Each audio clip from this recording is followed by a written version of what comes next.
ഈ എല്ലാവരും ചോദിച്ചു മടുത്ത ചില ചോദ്യങ്ങൾ ഒഴിവാക്കുകയാണ്. പക്ഷെ എങ്കിലും ഇപ്പോൾ നമ്മൾ ചില കാര്യങ്ങളിൽ ഇപ്പോൾ ഞാൻ ഇടയ്ക്ക് പറയാറുണ്ട്, ഈ ബുദ്ധൻ കുടുംബം ഉപേക്ഷിച്ച് പോയതല്ല, ആക്ച്വലി റിസർച്ച് സ്കോളറായിട്ട് ഇറങ്ങി പുറപ്പെട്ടപ്പോൾ കുടുംബത്തിനെ ബാക്കിൽ നിർത്താൻ പറ്റാതെ പോയൊരു സാഹചര്യം ഉണ്ടായെന്ന് പറയുന്നു.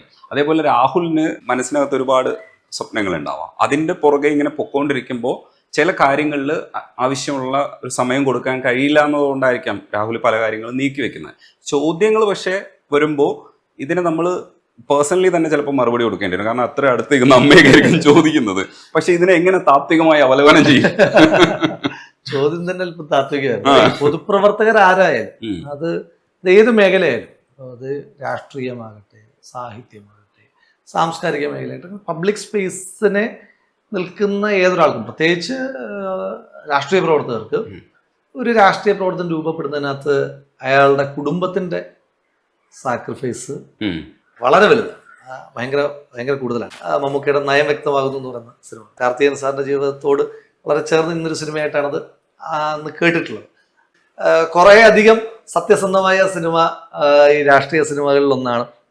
സറ്റയറായിട്ടുള്ള സർക്കാസ്റ്റിക് ആയിട്ടുള്ള ഒരുപാട് സിനിമകൾ ഇറങ്ങിയിട്ടുണ്ടെങ്കിൽ രാഷ്ട്രീയക്കാരുടെ ജീവിതത്തോട് ചേർന്ന് നിൽക്കുന്ന ഒരു സിനിമയാണ് നയം വ്യക്തമാകുക എന്നുള്ളത്. നമ്മൾ ഈ കാണുന്ന ഒരു പ്രിവിലേജ് ചിലപ്പോൾ ഇവരുടെ ജീവിതത്തിന് ഉണ്ടാകില്ല. പൊതുപ്രവർത്തകർ, രാഷ്ട്രീയക്കാരുടെ ജീവിതത്തിന് നമ്മൾ ഈ കാണുന്ന, വിമർശിക്കുന്ന ഒരു പ്രിവിലേജ് ഉണ്ടാകില്ല. ചിലപ്പോൾ നമുക്ക് വലിയ ഈ നോട്ടത്തിലെ സൗകര്യങ്ങൾ ഉണ്ടാകും, പക്ഷെ അതിനകത്ത് വലിയ പ്രതിസന്ധികൾ ഉണ്ടാകും. ഇപ്പം ഈ സ്റ്റേറ്റ് പിടിച്ചെടുത്തതിന് ശേഷം നെട്ടൂരാൻ ഭാര്യയുടെ പ്രസവത്തിന് മരുന്നിന് വേണ്ടിയിട്ട് പണമില്ലാതെ ഓടുന്നൊരു ഓട്ടമുണ്ട്, നെട്ടൂരാൻ്റെ ഒരു ഓട്ടമുണ്ട്. ആ ഓട്ടമൊക്കെ ഉള്ള ഒത്തിരി പൊതുപ്രവർത്തകർ, മഹാഭൂരിപക്ഷം പൊതുപ്രവർത്തകർ അതാണ്. കാരണം മന്ത്ലി ബഡ്ജറ്റിനെ ഒന്ന് ഒരുമിപ്പിച്ച് നിർത്തുക എന്ന് പറയുന്നത് കുറച്ച് പ്രയാസമുള്ള കാര്യമാണ്. പക്ഷെ ഇവരുടെ ഒരു കെട്ടും മട്ടും ഒരു ജീവിത ജാടയൊക്കെ കാണുമ്പോൾ ഇവർക്ക് ഇത്ര വലിയ പ്രയാസമുണ്ട് എന്ന് നല്ല വേഷപ്പെടുന്നിരിക്കും, നല്ല രീതിയിൽ ഇങ്ങനെ ജീവിച്ച് കാണിക്കും. പക്ഷെ ഇവരെ അനുഭവിക്കുന്ന വലിയ പ്രതിസന്ധികളുണ്ട്. അപ്പൊ അതിനകത്ത് കുടുംബത്തിന്റെ ഒരു ബാക്കപ്പ്, കുടുംബത്തിന്റെ ഒരു സാക്രിഫൈസ് വളരെ വലുതാണ്. അമ്മ തോളോട് തോൾ ചേർന്ന് നിൽക്കണമെന്നാണ് ഈ പറഞ്ഞു വരുന്നത്. നോക്കാം നമുക്ക്. അതെ, അമ്മയുടെ മനുഷ്യനൊക്കെ ഇപ്പോഴും ഉപയോഗിക്കുന്നുണ്ട്. ഈ സിനിമയുടെ കാര്യം പറയുമ്പോൾ പല സിനിമകളിലും കോൺഗ്രസ്സുകാരെ ചിത്രീകരിച്ചിരിക്കുന്ന ഒരു രീതിയുണ്ട്.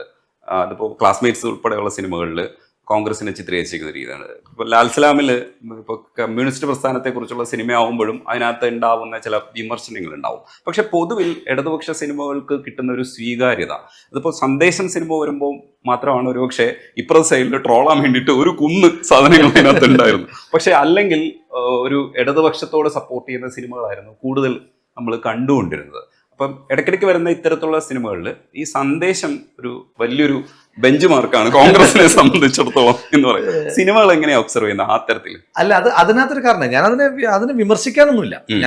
അത് അവരുടെ രാഷ്ട്രീയമാണ്, രാഷ്ട്രീയം തന്നെയാണത്. വടക്കൻ സെൽഫിയില് ഒരു രാഷ്ട്രീയ പശ്ചാത്തലവും ഇല്ലാതെ ഒരു ഡയലോഗ് ഉണ്ട്, വിജയരാഘവൻ പറയുന്നത്. ഞാൻ പഴയ SFI ആണെന്ന് പറഞ്ഞ് അതിന്റെ ആ ചലച്ചിത്രത്തിൽ പ്രവർത്തിച്ച ആരുടെ ഒരാളുടെ രാഷ്ട്രീയത്തെ ഒന്ന് പ്ലേസ് ചെയ്ത് വെച്ചിരിക്കുന്ന ഒരു ഇതാണ്. ഇപ്പം ചില സമയത്ത് ഇങ്ങനെ പോകുമ്പം ഒരു കലിങ്ങിനകത്ത് ഒരു CPM-ന്റെ ഒരു ചുമരെടുത്ത് ബോധപൂർവ്വം വയ്ക്കാനുള്ള ശ്രമമൊക്കെ നടത്തും. അത് സിറ്റുവേഷൻ ഡിമാൻഡ് ചെയ്യുന്നതും ആയിരിക്കില്ല, പക്ഷെ അത് അവരുടെ ഒരു രാഷ്ട്രീയം അവർ വളരെ ഭംഗിയായി പറഞ്ഞു. അതിനകത്ത് തെറ്റ് അവർക്ക് പറയാമല്ലോ, അവർക്ക് പറയുന്നതിനകത്ത് തെറ്റ്. പക്ഷേ അത് ശരിയാകണം. ഞങ്ങളെ ഒരു കോളേജ് യൂണിയനെ പരാജയപ്പെടുത്തിയ സിനിമയാണ് ക്ലാസ്മേറ്റ്സ്. ഞങ്ങൾ ജയിക്കും എന്ന് ഉറപ്പിച്ചിരുന്ന വർഷത്തെ കാത്തലിക്കറ്റില് ആ വർഷം ക്ലാസ്മേറ്റ്സ് ഇറങ്ങുകയും KSUക്കാരല്ല ഞങ്ങളെല്ലാം കഞ്ഞിക്കുഴിമാരാവുകയും അവർ ഭയങ്കര സുകുമാരന്മാരാവുകയൊക്കെ ചെയ്യുന്ന സാഹചര്യം എനിക്കിപ്പോഴും ഓർമ്മയുണ്ട്. ക്ലാസ്സിൽ കയറി ക്ലാസ്മേറ്റ്സിനെ പറ്റി ക്യാമ്പയിൻ വർക്ക് ചെയ്യേണ്ടി അങ്ങോട്ടും ഇങ്ങോട്ടും വന്നിട്ടുണ്ട്. ഇവര് കയറിയിട്ട് നമ്മൾ കഞ്ഞിക്കുഴിയാണ് എന്ന് പറഞ്ഞിട്ട് പോകുമ്പോൾ നമുക്ക് പറയണമല്ലോ. അപ്പോൾ നമ്മൾ പറയും, കണ്ടോ കാമുകിയെ കൊണ്ടുവന്ന് രാത്രിയിൽ കട്ടിലൂടെ എടുത്തുകൊണ്ട് വന്ന് റോഡിന്റെ നടുക്ക് കൊണ്ടുവന്ന് ഇടുന്നതാണ് ഇവരുടെ സംസ്കാരം എന്നൊക്കെ പറഞ്ഞ് ഈ സിനിമയെ പറ്റി നമുക്ക് ക്യാമ്പയിനൊക്കെ ചെയ്യേണ്ട ഗതികേട് അങ്ങോട്ടും ഇങ്ങോട്ടൊക്കെ ഉണ്ടായിട്ടുണ്ട്. പക്ഷെ അത് 90-കൾക്ക് ശേഷം SFI പശ്ചാത്തലമുള്ള കുറേയേറെ ആളുകൾ സിനിമാ മേഖലയിലേക്ക് വന്നു. അപ്പൊ അവർ സ്വാഭാവികമായിട്ട് അവരുടെ രാഷ്ട്രീയം കാണിക്കും. ആ രാഷ്ട്രീയത്തെ ഇപ്പം ക്ലാസ്മേറ്റ്സ് സിനിമയിലെ സതീശൻ കഞ്ഞിക്കുഴി കണ്ടിട്ട് അത് പൊളിറ്റിക്കലി ശരിയായിട്ടുള്ള കാര്യങ്ങളല്ല കാണിക്കുന്നതെന്ന് അറിഞ്ഞിട്ട് നമ്മൾ ചിരിക്കാറുണ്ട്. വെള്ളിമൂങ്ങയിലെ കഥാപാത്രങ്ങളെ കാണുമ്പോൾ നമ്മൾ അത് കണ്ടു ചിരിക്കാറുണ്ട്. വെള്ളിമൂങ്ങ കണ്ടിട്ട് അസ്വസ്ഥപ്പെട്ട ഏതെങ്കിലും ഒരു കോൺഗ്രസ്സുകാരൻ ഒരാളെ പോലും കാണിക്കാൻ കഴിയില്ല. പക്ഷേ എനിക്ക് ഉറപ്പിച്ചു പറയാം, ആ വെള്ളിമൂങ്ങ തിരിച്ചാണ് ഇറങ്ങുന്നതെങ്കിൽ ആ സിനിമയ്ക്ക് തിയേറ്ററുകൾ ഉണ്ടാകില്ല. ഇപ്പം ഈട ഉദാഹരണം. ഈട വേറൊരു വളരെ പവർഫുൾ ആയിട്ടുള്ളൊരു പ്രണയവും ഒരു വേറെ കുറെ കാര്യങ്ങളാണ് പറഞ്ഞു പോകുന്നത്. പക്ഷെ ഈടെ എങ്ങനെയാ ഡീഗ്രേഡ് ചെയ്യപ്പെട്ടത്? ഉം. ചാവേർ എങ്ങനെയാ ഡീഗ്രേഡ് ചെയ്യപ്പെട്ടത്? ലെഫ്റ്റ് റൈറ്റ് ലെഫ്റ്റ് റൈറ്റ് എങ്ങനെയാ പിന്നെ അവര് സ്വീകരിച്ചത് എങ്ങനെയാ? ഞാൻ പറഞ്ഞ അതിന്റെ ആവശ്യമില്ല. ആ അസ്വസ്ഥതയുടെ ആ ഇൻടോളറൻസിന്റെ ആവശ്യമില്ല. അതൊരു എമർജൻസിയാണ്, ഒരു കൾച്ചറൽ എമർജൻസിയാണ്. അതിന്റെ ആവശ്യമില്ല. അവരിറക്കട്ടെ, അവർ സിനിമ ഇറക്കട്ടെ, നമ്മൾ ആ സിനിമയെ പറ്റി പറയും, നമ്മൾ ആ സിനിമ കണ്ടിട്ട് ആ സിനിമയെ പറ്റി പറയും. ഇനി നമുക്ക് അതിനപ്പുറം ചെയ്യണം. നമ്മൾ പകരം സിനിമ എടുക്കുന്നേ, നിങ്ങൾ പകരം സിനിമ എടുത്തു, പ്രശ്നം തീർന്നില്ലേ? അതിനകത്ത് ഇത്ര വലിയ കാര്യമുള്ളത്. ഈ അത്തരത്തിൽ വല്ലാതെ വിമർശിക്കപ്പെടാതെ ഇവരും കൂടെ ഏറ്റെടുത്തൊരു സിനിമ അറബിക്കഥയാണ്. ചോര വീണ മണ്ണിൽ നിന്നുള്ള പാട്ട് CPM-ന്റെ ഒരുവിധം എല്ലാ സമ്മേളനങ്ങളിലും അവർ ഇടാറുണ്ട്. ആ പാട്ടിന്റെയും ലാൽ സലാം എന്ന് വിളിക്കുന്നതൊക്കെ ഒരു രസത്തിലാണ് അവർ ഈ പാട്ട് എടുത്തതെന്ന് എന്റെ വിചാരം. അവരിടയ്ക്ക് വരിയൊന്ന് ശ്രദ്ധിച്ചാൽ മതി. ഞാനൊരിക്കൽ അനിൽ പരശുരാനോട് തന്നെ ചോദിച്ചത്, ഞാൻ പറഞ്ഞു നിങ്ങളൊരു ഭാഗ്യവാനാണ്. അപ്പൊ പുള്ളി പറഞ്ഞാൽ എന്താ, ഞാൻ പറഞ്ഞു നിങ്ങൾ അവർക്കെതിരെ ഒരു പാട്ട് അവരെ വിമർശിച്ചില്ല എന്ന് മാത്രമല്ല എല്ലാ സമ്മേളന നഗരിയിലും എഴുതുന്നുണ്ട്. അപ്പൊ അതിനകത്ത് വരികളുണ്ടല്ലോ. ഇപ്പൊ ചോര വീണ മണ്ണിൽ നിന്ന് ഉയർന്നു വന്ന പൂമരം, അതുവരെയൊക്കെ ഓക്കെ. പിന്നെ അങ്ങോട്ട് പറയുന്നത് മൂർച്ചയുള്ള ആയുധങ്ങളല്ല പോരിന് ആശ്രയം. ഇവർ ആയുധം എടുക്കുന്നതിനെതിരായിട്ടാണ് പറയുന്നത്. പിന്നെ പറയുന്നത് കാരിരുമ്പിലെ തുരുമ്പ് മായ്ക്കണം ജയത്തിനായി. തുരുമ്പെടുത്തു, ഇവരുടെ കാരിരുമ്പ് തുരുമ്പെടുത്തു പോയി.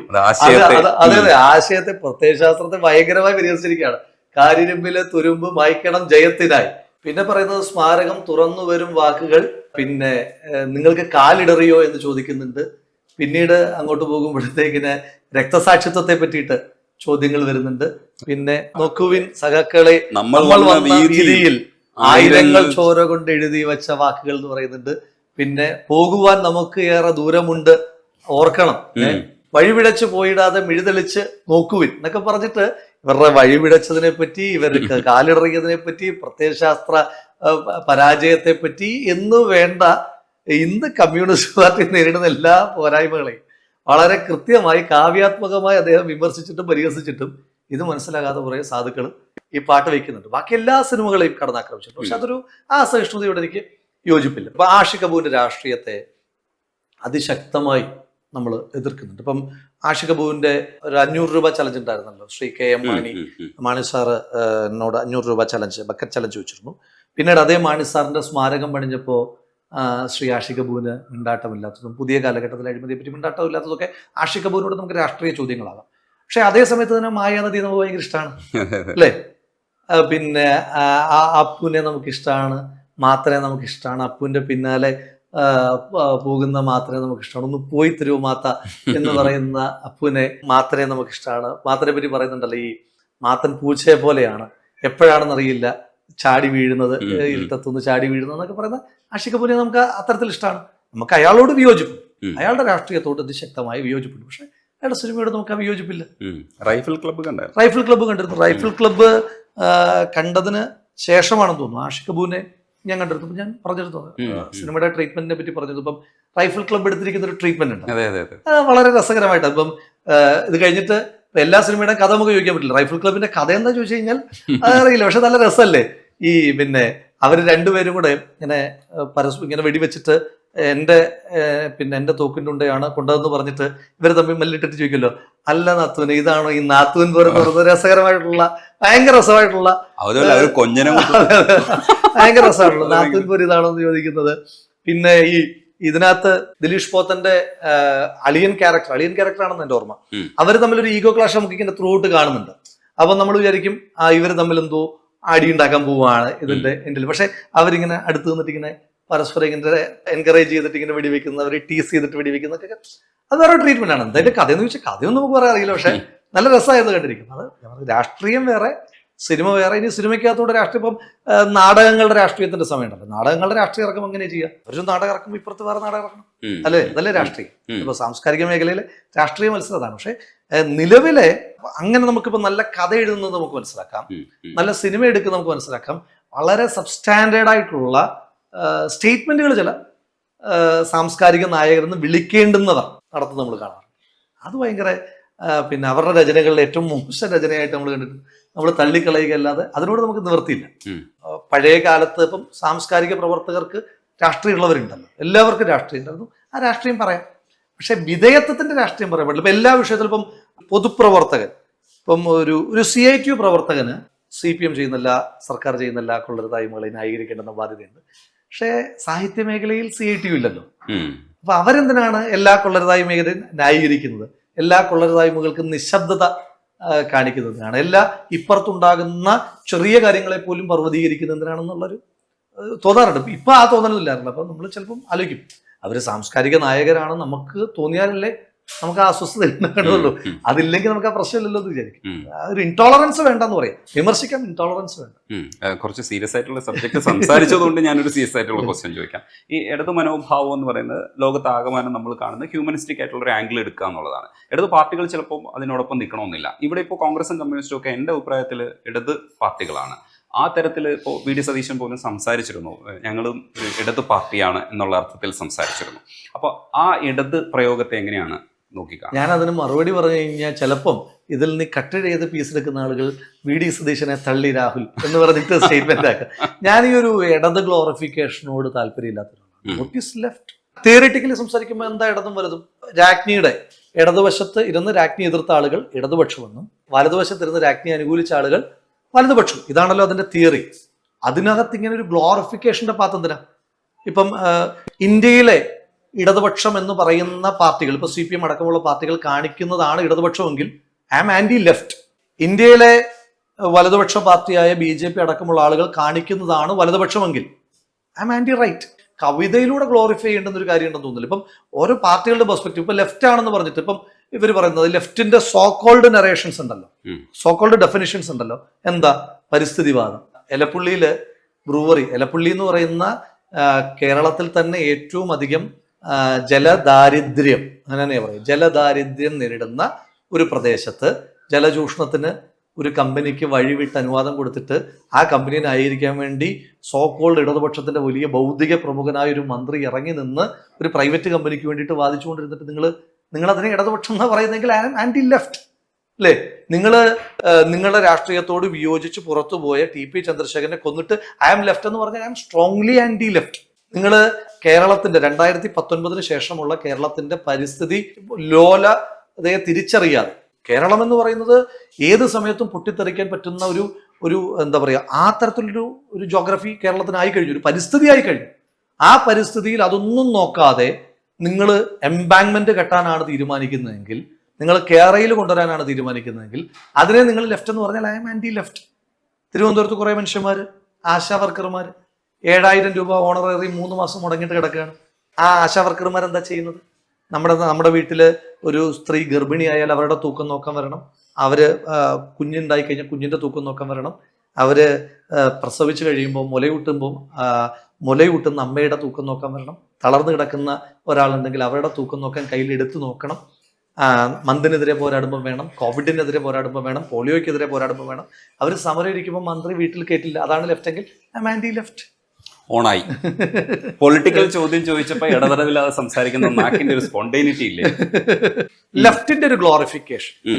കേരളത്തിൽ CPM ആണ് ലെഫ്റ്റ് എങ്കിൽ, ഇന്ത്യയിൽ CPM ആണ് ലെഫ്റ്റ് എങ്കിൽ ആ ഗ്ലോറിഫിക്കേഷനോട് ഒരു തരത്തിൽ ടോളറേറ്റ് ചെയ്യാൻ എനിക്ക് കഴിയും. പിന്നെ എന്താ ഇവരുടെ ആശയം എന്താ പറയുന്നത്? ജനാധിപത്യത്തെ അംഗീകരിക്കാത്ത ഏത് ആശയത്തെയാണ് നിങ്ങൾ ഉത്കൃഷ്ടം എന്ന് പറയാൻ ആഗ്രഹിക്കുന്നത്? ഇപ്പൊ ഞാനൊരു ജനപ്രതിയാകുമ്പോൾ ഞാൻ ആഗ്രഹിക്കുന്നു പരമാവധി അധികാരം. ഒരു MLA-യുടെ എല്ലാ അധികാരങ്ങളും, ഓഫീസിന്റെ എല്ലാ അധികാരങ്ങളും പരമാവധി മാർജിനലൈസ്ഡ് ആയിട്ടുള്ള ആളുകളിലേക്ക് എത്തണം എന്നുള്ളതാണ് എന്റെ ജനപ്രതിനിധി എന്നതിലുള്ള സ്വപ്നം. അതിന്റെ ഏറ്റവും മികച്ച ഡെഫിനിഷൻ ഗാന്ധിയുടെയാണ് ഡെഫിനിഷൻ. അദ്ദേഹം പറഞ്ഞു, നിങ്ങൾ ഒരു തീരുമാനം എടുക്കുമ്പോൾ രാജ്യത്തെ ഏറ്റവും അവശത അനുഭവിക്കുന്നവനെ ആലോചിച്ചിട്ട് വേണം തീരുമാനം എടുക്കാൻ എന്ന് പറഞ്ഞതാണ് എന്റെ ജനാധിപത്യത്തിന്റെ നിർവചനം. ജനാധിപത്യം വേണ്ട, ഇത് കഴിഞ്ഞിട്ടുള്ള പ്രോളറ്ററേറ്റ് റെവല്യൂഷൻ മതി.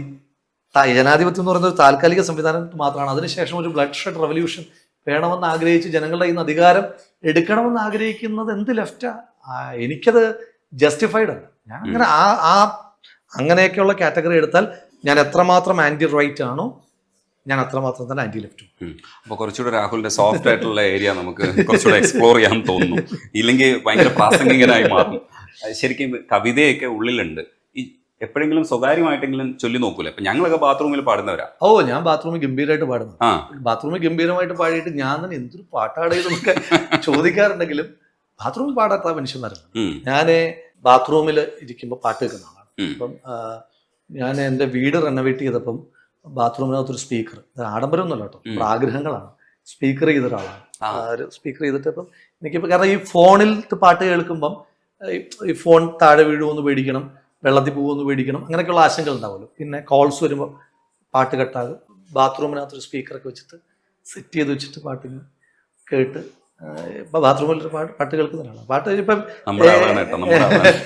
പിന്നെ ഇപ്പം യാത്ര ചെയ്യുമ്പോഴല്ല, അപ്പം അത് MLA ആയിരിക്കുമ്പോൾ യാത്ര ചെയ്യുമ്പോഴായാലും എപ്പോഴും പാട്ടുള്ള വണ്ടിയാണ്, പാട്ടുള്ള വണ്ടിയാണ് കേട്ടോ MLA-യുടെ വണ്ടി. എപ്പോഴും പാട്ട് വെക്കുന്ന വണ്ടിയാണ്, എപ്പോഴും പാട്ട് വെക്കുന്നതാണ്. കവിതകൾ ഭയങ്കര ഇഷ്ടമാണ്. കവിതകൾ പുതിയ കാലഘട്ടത്തിലെ കവിതകളും പഴയ കാലഘട്ടത്തിലെ കവിതകളും. കവിത ആകുമ്പോൾ പാടണ്ടല്ലോ, ചൊല്ലിയാൽ മതിയല്ലോ. അപ്പൊ കവിത ചൊല്ലാം. അയ്യോ, ഞാൻ ചൊല്ലുമൊന്നുമില്ല, എനിക്ക് ഇഷ്ടമുള്ള ഒരുപാടുണ്ട്. ഇപ്പം ഈ ഞാൻ നേരത്തെ പറഞ്ഞല്ലോ, റിപ്പീറ്റഡ് ആയിട്ട് കേൾക്കുന്ന കവിതകളിലൊന്നാണ് ആർദ്രമീ ധനുമാസരാവുകളിലൊന്നിൽ ആതിര വരും പോകുമല്ലേ സഖി എന്നുള്ള പാട്ട്. ആ പാട്ട് ഇടക്കാലത്ത് വേറെ അതിൽ 1-2 വരികളിലൂടെ വീണ്ടും ഹിറ്റായത് ക്ലാസ്മേറ്റ്സ് ഇറങ്ങിയപ്പോഴായിരുന്നു. അതിനകത്ത് മുരളി ഇങ്ങനെ ഗിറ്റാറൊക്കെ എടുത്തിട്ട് കാലം ഇനിയുരുളും, വിഷു വരും, വർഷം വരും, തിരുവോണം വരും എന്നൊക്കെ പറഞ്ഞിട്ട് പാടുമ്പോൾ കുറെ ആളുകൾ സെർച്ച് ചെയ്ത് ഇതാണ് പാട്ടെന്ന് ഇങ്ങനെ കുറെ ആളുകൾ ഇങ്ങനെ അന്വേഷിച്ചിട്ടുണ്ട്. അങ്ങനെയാണ് ഈ പാട്ട് ഏതാ, കാരണം ഇടയ്ക്കത്തൊരു വരിയാണ്. ആർദ്രമീ ധനുമാസം കക്കാട് സാറിന്റെ കവിതയാണെന്നും അത് നമുക്കിങ്ങനെ കേൾക്കുന്നത് വേണുഗോപാലിന്റെ മനോഹരമായ ശബ്ദത്തിൽ കേൾക്കാൻ ഇഷ്ടമാണ്. ഇനി അതുപോലെ തന്നെ ഈ പരുക്കനായി പാടുന്ന പനച്ചൂരാന്റെ കവിതകൾ ഇപ്പം കോളേജിലൊക്കെ പഠിക്കുമ്പം ഈ മീറ്റ് ദ കാൻഡിഡേറ്റിന്റെ ഒക്കെ സ്ഥിരം പാട്ടായിരുന്നു വലയിൽ വീണ കിളികളാണെന്ന. അപ്പം ആ സമയത്ത് ഭയങ്കര ട്രെൻഡായിരുന്നു, വലയിൽ വീണ് വിൽക്കുവാൻ വെച്ചിരിക്കുന്ന പക്ഷി. ഭയങ്കര ഇഷ്ടമാണ്. കാട്ടാക്കട പലപ്പോഴും ഞങ്ങൾക്ക് എതിരായിട്ടാണ് എഴുതുന്നത്. എനിക്ക് ഭയങ്കര ഇഷ്ടമാണ്. ഞാൻ പുള്ളിയോട് സംസാരിക്കലൊക്കെ എനിക്ക് ഭയങ്കര ഇഷ്ടമാണ് പുള്ളി. ഓർമ്മിക്കുവാൻ ഞാൻ നിനക്കെന്ത് നൽകണം, ഓർമ്മിക്കണം എന്ന വാക്ക് മാത്രം, എന്നെങ്കിലും വീണ്ടും എവിടെ വെച്ചെങ്കിലും കണ്ടുമുട്ടാമെന്ന വാക്ക് മാത്രം എന്നൊക്കെ പറഞ്ഞിട്ടുള്ള എല്ലാം എനിക്ക് ഭയങ്കര ഇഷ്ടമാണ്. എനിക്ക് കവിതകൾ എപ്പോഴും കേൾക്കും, അനാഥൻ എപ്പോഴും കേൾക്കാറുണ്ട്. അതിനകത്ത് പിന്നെ അതിനകത്ത് മാത്രം ഒരു രാഷ്ട്രീയം ഉള്ളത്.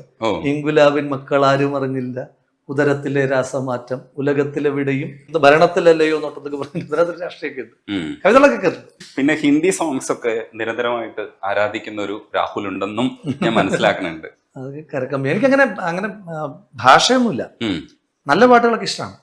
പാട്ടുകൾക്ക് അങ്ങനെ ചോയ്സുകളില്ല, എല്ലാം ഇഷ്ടമാണ്, എല്ലാം പോകും. പിന്നെ ഡാപ്സിയുടെ ഒക്കെ പാട്ടുകൾ കേൾക്കാറുണ്ട്, വേടന്റെ പാട്ടുകൾ കേൾക്കാറുണ്ട്. തളിർവെറ്റിലെ ഉണ്ടോയും കേൾക്കും, വട്ടയപ്പവും കേൾക്കും, രണ്ടും കേൾക്കും.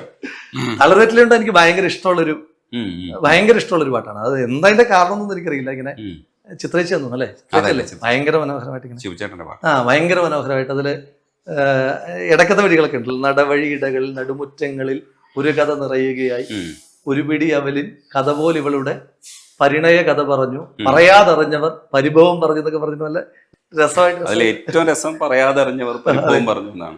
പറയാതറിഞ്ഞവർ പരിഭവം പറഞ്ഞു. കല്യാണത്തിന്റെ നല്ല രസമാണല്ലോ. നല്ല എനിക്ക് ആ സിനിമയും ഭയങ്കര ഇഷ്ടമാണ്. അത് വിഷ്വലൈസ് ചെയ്യാൻ പറ്റും. അതെ അതെ, നമ്മൾ സാധാരണ പറയുന്ന കാര്യമാണ്, പക്ഷെ അത് ശിവചേട്ടൻ എഴുതി വെച്ചപ്പോഴാണ്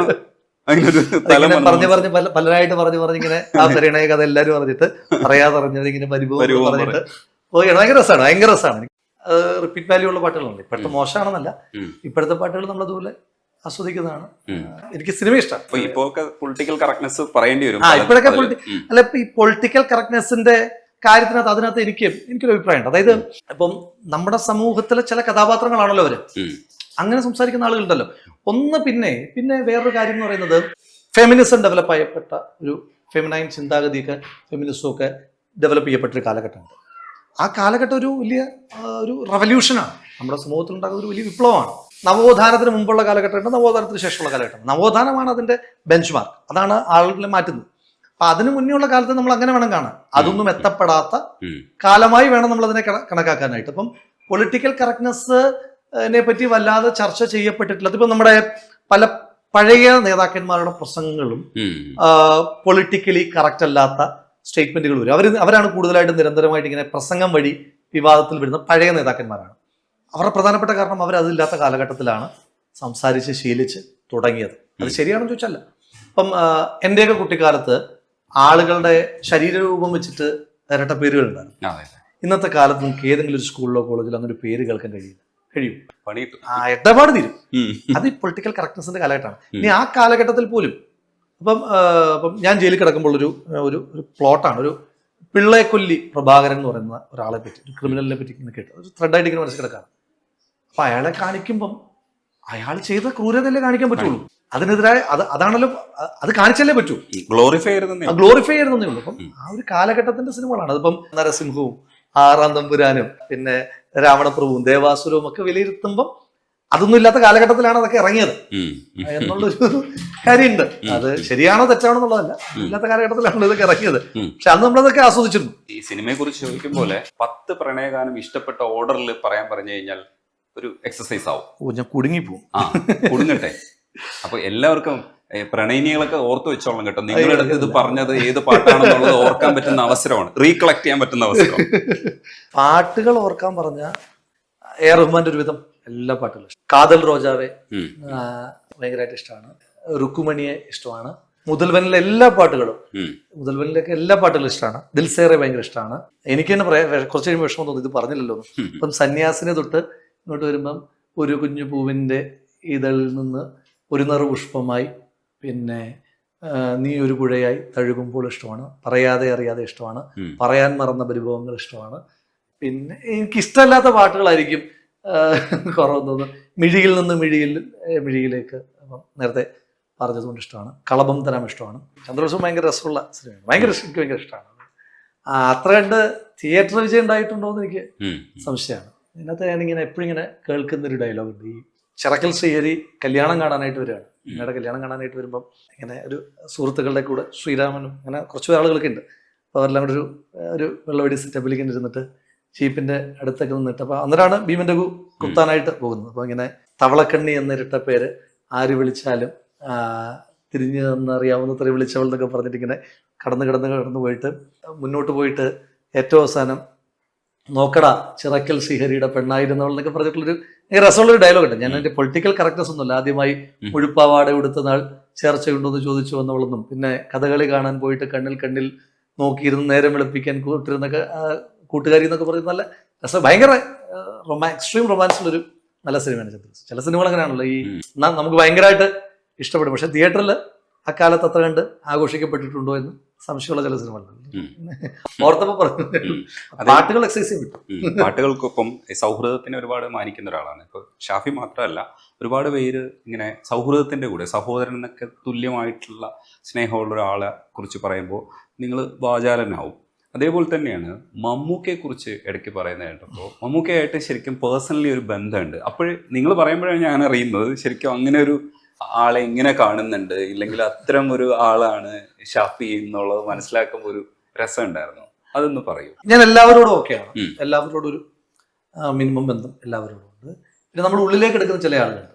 ഞാനത് വളരെ ചൂസിയാണ്, സെലക്റ്റീവാണ്. കാരണം ഞാൻ ഉള്ളിലേക്ക് എടുത്തു കഴിഞ്ഞാൽ അവരെന്നെ വേദനിപ്പിച്ചു കഴിഞ്ഞാൽ ഭയങ്കരമായിട്ട് അസ്വസ്ഥനാകുന്ന, അത് സുഹൃത്തുക്കളായാലും ഭയങ്കരമായിട്ട് അസ്വസ്ഥനാകുന്ന ആളാണ്. അതുകൊണ്ട് ഞാനത് ഭയങ്കര ചൂസ് ചെയ്യാണ്. സുഹൃത്തുക്കളിപ്പം കോളേജ് കാലത്തൊക്കെ പഠിച്ച സുഹൃത്തുക്കളുണ്ട്, പൊതുപ്രവർത്തനത്തിൽ പഠിച്ച സുഹൃത്തുക്കളുണ്ട്. ഇപ്പം പിന്നെ അങ്ങയുടെ ചോദ്യത്തിൽ ചോദിച്ച പേരുകാരും പ്രശസ്തരായതുകൊണ്ടാണ് അവരെ പറയുന്നത്. ഞാൻ ജോബി എന്ന് പറഞ്ഞാൽ പെട്ടെന്ന് നിങ്ങളുടെ ഒരു സർക്കിളിൽ അറിയണമെന്നില്ല, ഞാൻ റിനോ എന്ന് പറഞ്ഞാൽ അറിയണമെന്നില്ല, ഞാൻ അനിൽ എന്ന് പറഞ്ഞാൽ അറിയണമെന്നില്ല, ഫെന്നി എന്ന് പറഞ്ഞാൽ അറിയണമെന്നില്ല. അങ്ങനെ ഒരുപാട് ആളുകളുണ്ട്. ഒരുപാട് ആളുകളാണല്ലോ, സുഹൃത്തുക്കളാണല്ലോ നമ്മളെ രൂപപ്പെടുത്തുന്നത്. അപ്പം ഷാഫിക്ക ഒരു പൊളിറ്റിക്സിനകത്ത് പേഴ്സണലായിട്ട് പൊളിറ്റിക്സിൽ തുടങ്ങി പേഴ്സണൽ ലൈഫിൽ ഏറ്റവും സ്വാധീനമുള്ള ആളുകളിൽ ഒരാളാണ്. അപ്പൊ ഞങ്ങൾ രണ്ടുപേരും ഇപ്പൊ അതിനെപ്പറ്റി പറച്ചിൽ നിർത്തി. കാരണം അത് ഭയങ്കര റിപ്പീറ്റഡ് ആയി വരുന്നത് നമ്മളതൊരു ഒരു ഈസ് ഓഫ് ഡൂയിങ് റിലേഷൻഷിപ്പ് ആണല്ലോ.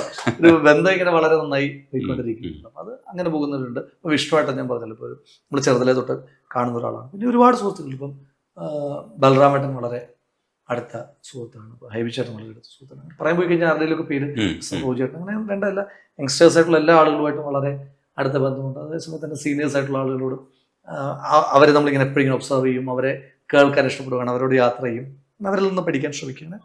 സൗഹൃദങ്ങൾക്കൊരു വലിയ കാര്യമുണ്ട്. ഇപ്പം മമ്മൂക്കയെ പറ്റി ചോദിച്ചപ്പോൾ മമ്മൂക്കയോട് എന്താ പറയുക, ഇപ്പം എനിക്കങ്ങനെ അതിഭീകരമായ ബന്ധമുണ്ടെന്നല്ല, എല്ലാവർക്കും ഉള്ളതുപോലെ ഒരു ബന്ധം, അദ്ദേഹത്തെ അറിയുന്ന എല്ലാവർക്കും ഉള്ളതുപോലെ ഒരു ബന്ധം എനിക്കുണ്ട്. അപ്പം എനിക്ക് മമ്മൂക്ക എന്ന് പറയുന്ന ആൾ, ഇപ്പം ഞാനങ്ങനെ ഏതെങ്കിലും ഒരു നടന്റെ ആരാധകനാണ്.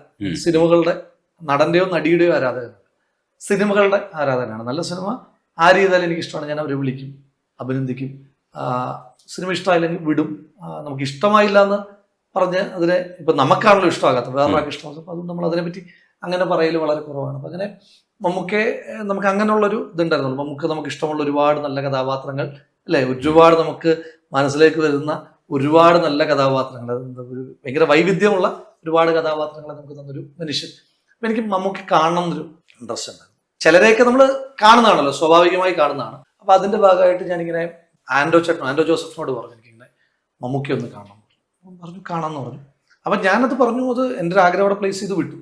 പിന്നെ ഒരു ദിവസം ആൻഡോ ചേട്ടൻ തന്നെ ഞാൻ എറണാകുളത്തുണ്ടെന്ന് മനസ്സിലാക്കിയിട്ട് എന്നോട് ചോദിച്ചു എവിടെയുണ്ട് എന്ന് ചോദിച്ചു. ഞാൻ പറഞ്ഞു ഞാൻ എറണാകുളത്തുണ്ട്. അപ്പോൾ എനിക്ക് തൃക്കാക്കര ഇലക്ഷൻ ആയിട്ട് നടക്കാം. അപ്പോൾ പറഞ്ഞു എന്നാൽ മമ്മൂക്ക വീട്ടിലുണ്ട്, മമ്മൂക്കയെ കാണാമെന്ന് പറഞ്ഞു. അപ്പോൾ ഒരു മിനിറ്റിൽ മമ്മൂക്കയെ കാണുക, ഒരു പടം എടുക്കുക. അത് ഇപ്പം മമ്മൂക്കയ്ക്ക് ഇപ്പോൾ ഒരു ചിത്രം എന്ന് പറഞ്ഞാൽ നമ്മുടെ ഒരു ജീവിതത്തിൽ ഒരു ചരിത്രത്തിന്റെ ഭാഗമായിരുന്നു. അപ്പൊ അതെടുക്കുക എന്നെല്ലാം അവസാനിപ്പിച്ച സാധനമാണ്. അപ്പൊ പോകുമ്പം ഞാനുണ്ട്, ഷാഫിക്കുണ്ട്, വിഷ്ണുവേട്ടനുണ്ട്. ആദ്യം കാണുന്നത് ലൊക്കേഷനിൽ പോകും, കാരവനിൽ വെച്ചിട്ടാണ് കാണുന്നത്. അപ്പൊ ഞാൻ പിന്നെ മമ്മൂക്കയോടെ എന്നൊരു ചോദിച്ചു. പിന്നെ ഞാൻ രാഹുൽ എന്ന് പറഞ്ഞു. നമ്മളെ അറിയില്ലല്ലോ, അപ്പൊ അങ്ങനെയാണ് പറയുന്നത്. മമ്മൂക്കയ്ക്ക് എന്നെ അറിയേണ്ട കാര്യമില്ല. അപ്പൊ പറഞ്ഞു കൂട്ടത്തിലാണോ ഒറ്റയ്ക്കാണോ എന്ന് ചോദിച്ചു. അപ്പൊ അങ്ങനെ അപ്പൊ മനസ്സിലായി ഇങ്ങനെ കാണലുണ്ട്. അപ്പൊ ഇങ്ങനെ സംസാരിച്ചപ്പോ പറഞ്ഞു ഞാൻ ഇപ്പൊ കുറച്ച് തിരക്കാണ്. നമ്മൾ വിചാരിച്ചു നമ്മൾ ഒഴിവാക്കുകയാണല്ലോ, കാരണം പുള്ളി തിരക്കാണല്ലോ, സത്യമാണല്ലോ. അപ്പോൾ ഒരു ഫോട്ടോ എടുക്കട്ടെ ചോദിച്ചപ്പോൾ ഞാനിങ്ങനെ വേഷത്തിൽ, അപ്പോൾ പുള്ളിക്ക് ഇങ്ങനെ പരിക്കൊക്കെ ഉള്ളൊരു വേഷത്തിലാണ്.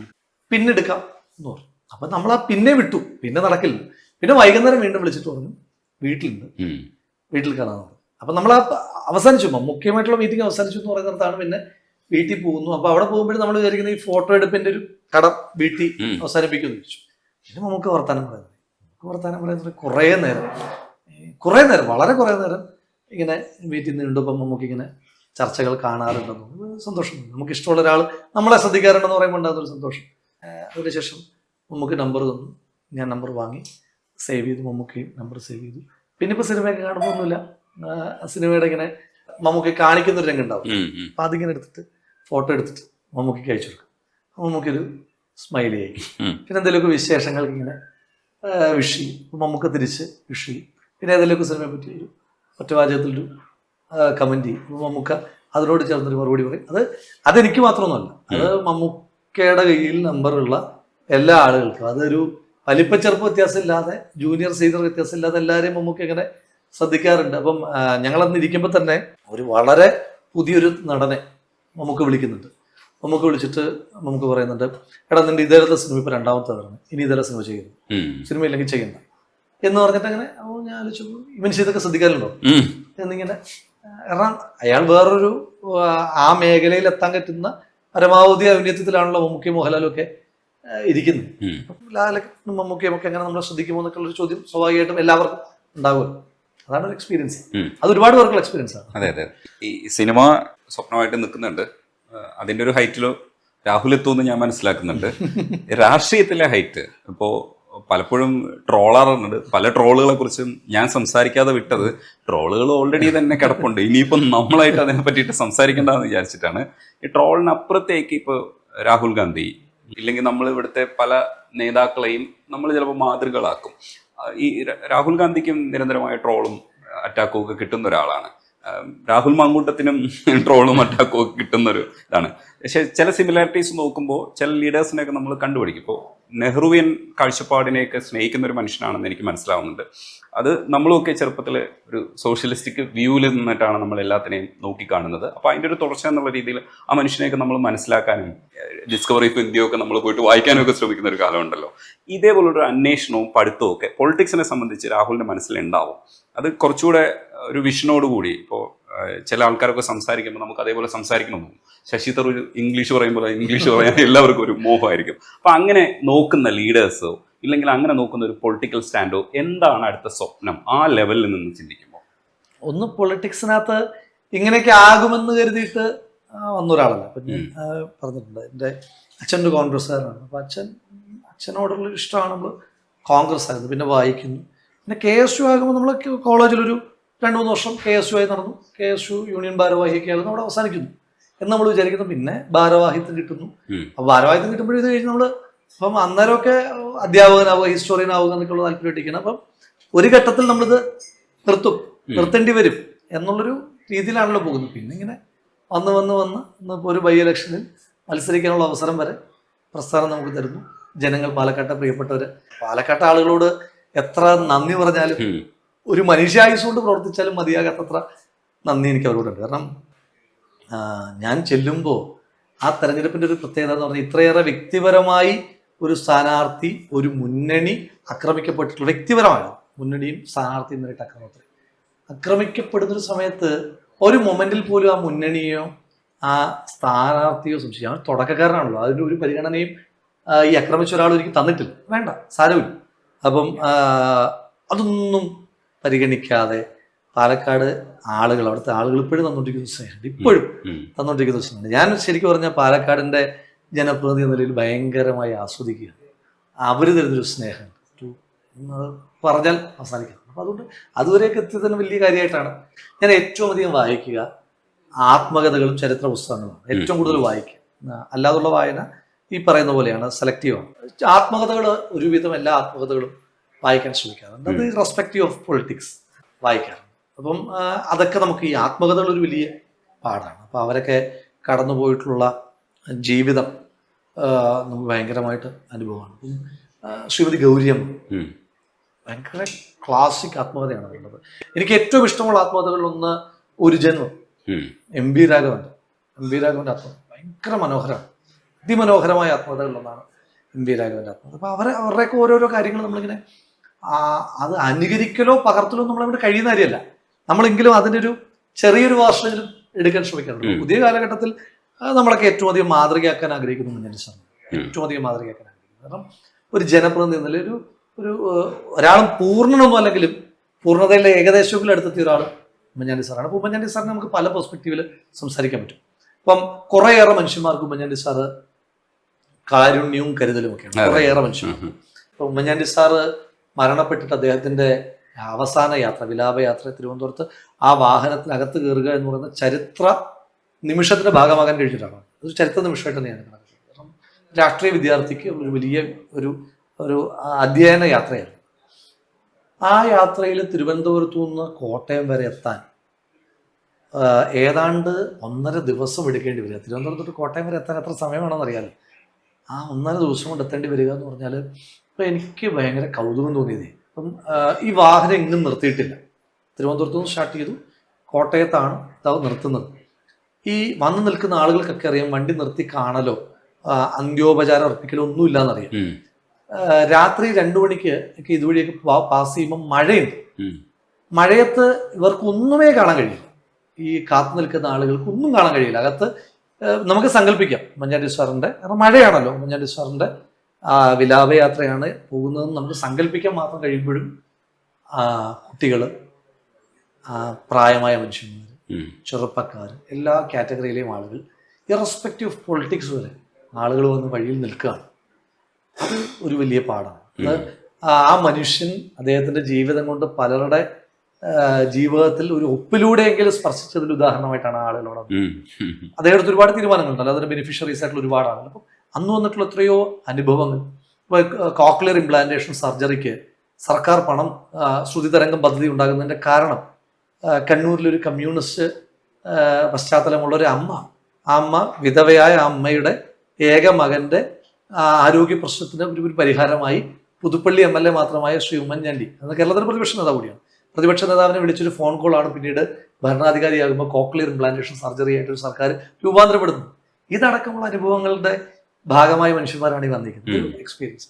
രാഹുൽ ഗാന്ധിയെ പറ്റി ചോദിച്ചാൽ, രാഹുൽ ഗാന്ധിയുടെ ഏറ്റവും വലിയ പ്രത്യേകതയായിട്ട് ഞാൻ കണക്കാക്കുന്നത്, പലപ്പോഴും ആളുകൾ അയാളെ വിമർശിക്കുന്ന അയാൾ ഇൻകൺസിസ്റ്റന്റ് ആണെന്ന്.